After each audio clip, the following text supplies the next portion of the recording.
Bonjour à tous, dans cette courte vidéo, je vais vous montrer comment je vais faire une tôle perforée avec une perforation en forme libre. En forme libre, c'est-à-dire que je vais dessiner une forme quelconque. Par exemple, je vais faire une forme d'éclair, à peu près comme ceci. Et je vais mettre OK, et là, je vais faire un usinage avec une esquisse comme ceci.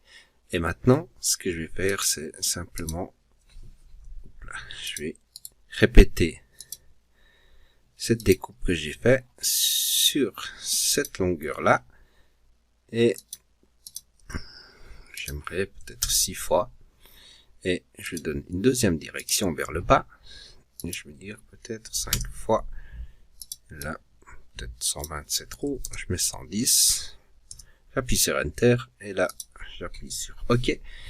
Et maintenant, grâce à cette fonction, ce que je peux faire, c'est simplement, si tout d'un coup, le client change d'avis, ou l'architecte, comme on connaît tous, et ils ne font jamais les choses du premier coup.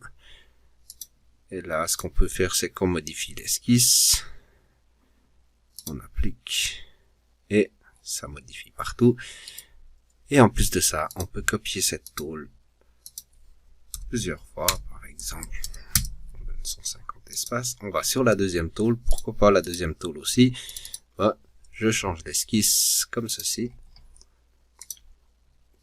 Et je me retrouve peut-être avec une forme de nouveau.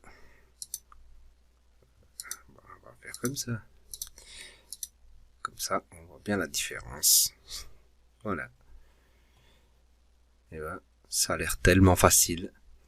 Non seulement vous pouvez répéter dans ce sens-là et dans cette direction, mais en plus de ça, on peut retourner dans la fonction, bien sûr, et là, dans omission, on peut choisir des points. Par exemple, ceux-là, je ne les veux pas, je peux appliquer, et ben voilà.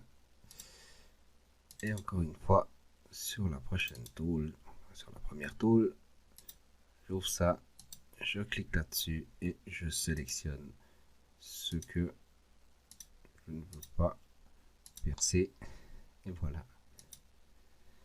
Mais ça a l'air tellement facile. Et bah, c'est le cas. À vous de jouer.